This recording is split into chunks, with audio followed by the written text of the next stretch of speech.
Hello साथियों, अगर आप आईटीआई करते हैं तो आपको ये जानना बहुत ही ज़रूरी है कि आपका बोर्ड एनसीवीटी है या एससीवीटी है और इन दोनों में फ़र्क जानना आपके लिए बहुत ही आवश्यक है।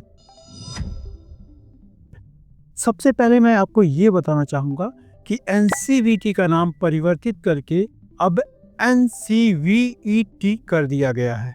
यानी कि बात करें हम एनसीवीईटी का पूरा नाम national council for vocational education training है, जबकि एससीवीटी का पूरा नाम state council for vocational training है।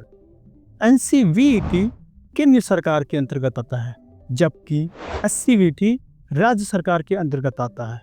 एनसीवीईटी के लिए सभी राज्यों में एक ही वेबसाइट होती है, लेकिन एससीवीटी में हर राज्यों की अपनी अलग अलग वेबसाइट होती है। एनसीवीईटी में सभी राज्यों में लगभग एक ही सिलेबस होता है, जबकि एससीवीटी में हर राज्यों का अपना अलग अलग सिलेबस हो सकता है। कुछ युवाओं के मन में एक सवाल आता है कि यदि हम एससीवीटी से आईटीआई कर रहे हैं तो क्या इससे हमारे करियर पे प्रभाव पड़ेगा? जी नहीं, बिल्कुल नहीं।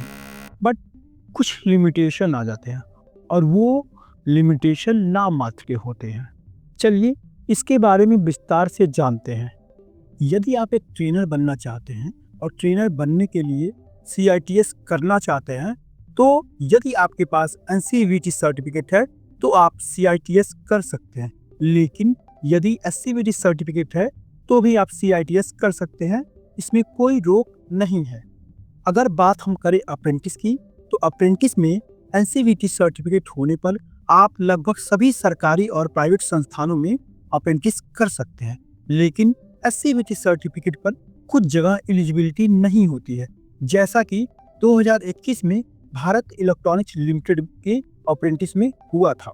अगर बात करें जॉब की, तो एनसीवीईटी वाले स्टूडेंट अधिकतर गवर्नमेंट और प्राइवेट जॉब के लिए एलिजिबल होते हैं, लेकिन एससीवीटी में कुछ डिपार्टमेंट में ये जॉब नहीं प्रोवाइड की जाती है, उसमें केवल एनसीवीटी की ही डिमांड होती है। दोस्तों, आज के समय में एनसीवीटी और एससीवीटी के बीच में डिफरेंस बहुत ही कम रह गया है। आप जो भी पढ़ाई कर रहे हो, चाहे वो एनसीवीटी हो चाहे एससीवीटी हो, आप उसको मन से पढ़ें और स्किल को मजबूती के साथ सीखने का प्रयास करें।